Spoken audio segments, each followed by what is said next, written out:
Welcome back. You're still tuned in to News and Views with myself, Salailo Makwidiri. And we're going to be turning our focus now again to bilateral relations between South Africa and the United States of America. The US, they are now chairing the G20 for 2026. And this is after the official handover from South Africa. A handover that was also marred by a lot of drama, uncertainty.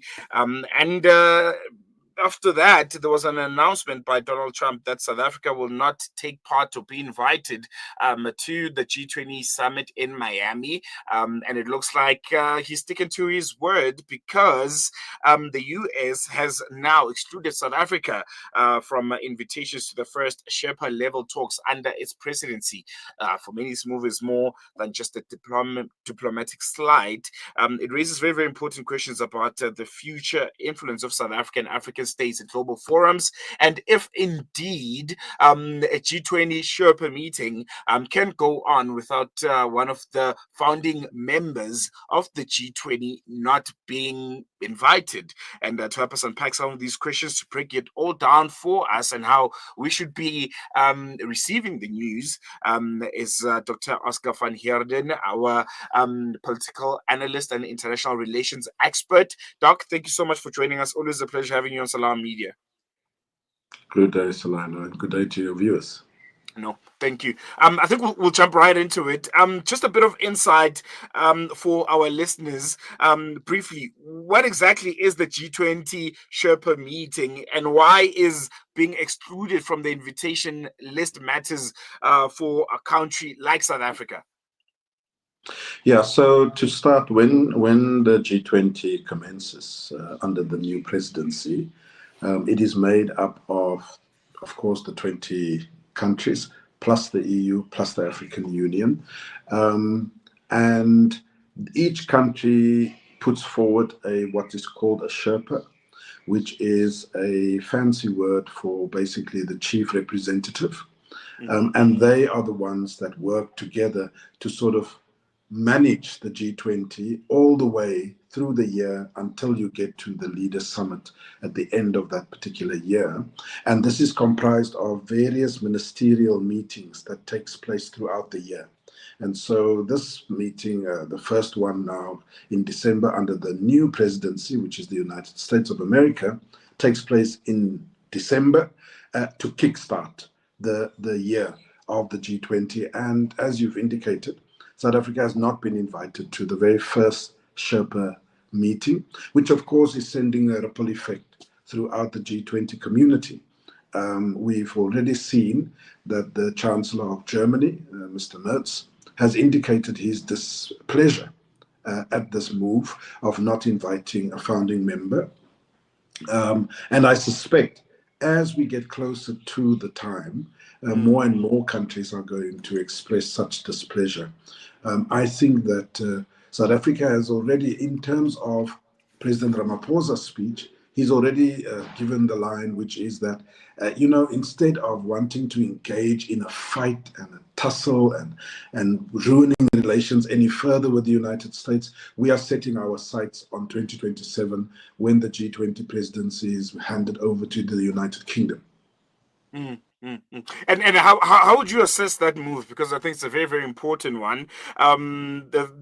The G20 summit in the United States could prove very, very significant because you have the direct involvement of the United States of America. There were talks that whatever was agreed upon and whatever resolutions were agreed upon here in South Africa could be potentially scrapped by the United States of America. So us not being there and not having a voice or an ear in the room, could it be detrimental? I think this G20 under the presidency of the United States of America, in my opinion, is going to be disastrous.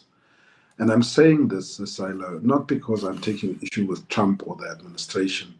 I'm saying this because they are antithetical to where the world is.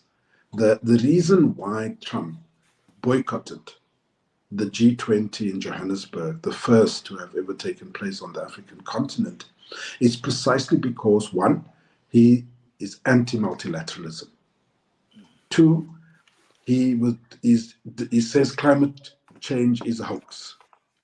doesn't agree with climate change. Three, anything that involves solidarity with the third world and the global south, he doesn't agree with. So if you just take those few elements, you then ask yourself, what precisely is it that America is going to put on the table with regards to its presidency of the G20?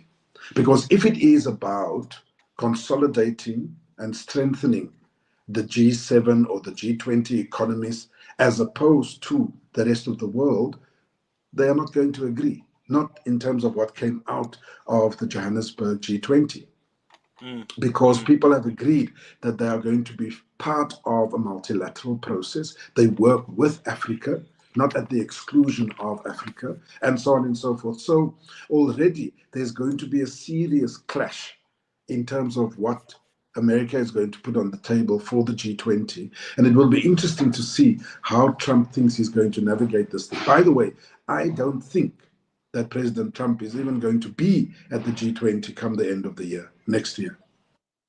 I'd unpack more on that because I think it's a very, very interesting forecast. Why do you say that? Well, for starters, his mental health is being questioned within mainstream media in the United States. It seems that he's becoming much more schizophrenic. He's becoming much more forgetful, and so on and so forth. So, for those reasons, and the fact that he's taking the country in a completely disastrous path. The tariffs have backfired. The overt racist MAGA project is hanging in the balance. I think we are going to see an explosion of votes coming in the primaries next year that is going to take away his majority in Congress and become a bulwark against this executive order dictatorial style of leadership. I think is disastrous for the Republican Party, and I think that, and as much as they don't want to admit currently that the emperor is naked, I think more and more they are realizing the harm that Trump is making and doing, and therefore I think that he's going to be removed soon. Wouldn't that be a sight? Let's bring it closer to home. I think you and I spoke at length about South Africa's response. You also touched on it that our president is setting his sights on 2027. At this current moment, assessing that kind of strategy to not want to have this tussle back and forth with the United States of America. Are they responding accordingly at this point, not being as robust, not being as militant as a lot of people would expect them to be? Now, I can assure you, Salilo, they are going to still pull out a few more tricks out of their bag of tricks. They're not done with South Africa. And I think we must anticipate this. The more important question here about the international community and the G20 community in particular is how are they going to respond to the Trump situation? I agree, not many of them had verbalized anything. With international politics, everyone wants to hedge their bets, see what the others are doing, and so on. I do think that there's going to be a very strong push from the BRICS countries, Brazil, Russia, India, and China, to say that this is not okay. If you don't invite South Africa, if you insist on this path, then we need to reassess our involvement in the G20. I think that's one of the things that will happen. And I do think that some European leaders are also going to begin to say that if we can allow Trump to do this to one of the founding members, what is to say that we are not next in the next month or two, depending on his mood swings? If he wants to exclude Canada or he wants to exclude Germany, and so on and so forth. So this is a real test for solidarity and for multilateralism. And we will have to wait and see how not only the BRICS alliance leaders, but also the rest of the G20 leaders are going to respond to this. I suspect there'll be some rumblings towards the first Sherpa meeting, but they will take the first Sherpa meeting physically to actually express their displeasure behind closed doors and so on, and say that this is not on and we want a change in the mindset of the Trump administration. So that's the first thing. Closer to home, I think South Africa has decided that they need to be the mature one in the room, as they have been demonstrating. And so they will continue, obviously, diplomatically, economically, to try and salvage some kind of relationship with the United States. We can't ignore the United States. It's a large economy. 600 United States companies in South Africa doing business, creating employment, and so forth. And may I just add on that score, Salino, this is a government to government tension. We must not make the mistake of thinking that this is a people to people thing. The American people, on average, doesn't have any problem with South Africans. And in fact, at the social summit of the G20 held at Birchwood, there were a number of Americans, civil society, NGOs, CBOs, etc., that was there, that was contributing, that understood that the message was about climate, about debt management, and so forth. And similarly, at the business G20, which was in Sandton, there was a number of American companies that wants to do business with South Africa. They are here to stay, and so on and so forth. So we mustn't confuse this as if this is a South America problem. No, this is a Trump administration and a Ramaphosa administration issue. And I think that Ramaphosa, as he said, we will continue to try and be the mature one in the room, try and say that we've always been very good relations with the United States. But if Trump wants to continue on this trajectory, there's very little we can do. I know you touched on this a bit, but this is a very, very important question coming from one of our listeners. I think they just want like a simple kind of explanation. Can South Africa count on all of the other countries that were here in South Africa for the G20 summit to stand up for them and even boycott the summit in the USA? It looks like everyone is looking out for their own economical deals with the United States of America and would not want to risk those by protecting a small country like ours. How do you respond to that? Can South Africa count, for instance, some of these BRICS partners, the EU, for instance, to become those voices that could, put the US under a bit of pressure to make sure that they don't go this route? Yeah, I mean, the short answer is, first, I think we must dispel something that is repeated and repeated, which is that South Africa is the small country. Obviously, in comparison to the United States, yes. In comparison to China, yes. But it is the largest economy on the African continent. It's a very diverse economy. And it's an economy that needs to be taken serious.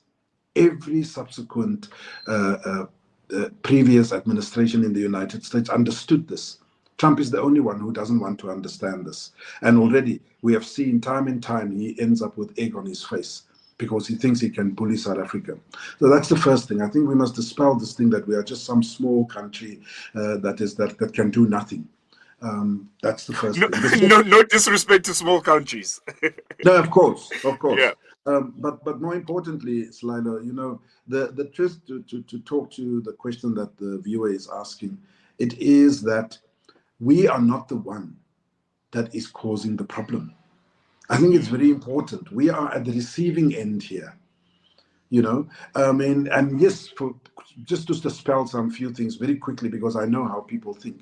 If you think that a foreign country, a foreign government can just tell you how to conduct your affairs, both internationally and domestically, then you are simply in the pockets of that country.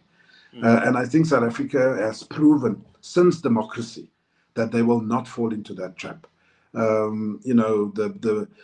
was the American administration that wanted to tell Bush Sr., wanted to tell Mandela how to conduct the negotiations with the transitioning Zaire into a Democratic Republic of Congo. And Mandela said, I'm the captain of my ship. I will not be dictated to. I will not be told how to do things. Similarly, with the Zimbabwe question, Tony Blair and Bush Jr. wanted to tell Thabo Mbeki that they want to put boots on the ground, they want to invade Zimbabwe, etc., the war on terror. And Mbeki said, hell no, that's not going to happen. We are managing the situation. Trust us to get it done. And then now we have the Trump administration wanting to elbow us and cajole us and bully us to say what legislation we can have domestically, what partners we should have internationally. And Ramaphosa is saying, no, it's not going to happen, because the reason why these presidents time and time again says no to the US is because they know, unlike other countries, they cannot afford to be the lapdog and the puppy of the United States. It's just not going to work for us.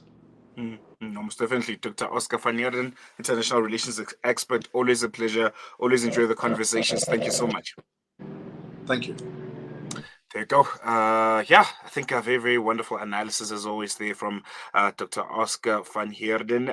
I think it's going to be really, really interesting time, especially looking at that question posed there by one of our listeners. If indeed we're going to see, our BRICS partners, the EU, and everyone that was here for the G20 summit, who all had nothing but praises for South Africa and how we conducted the summit and how important it was when it comes to geopolitics.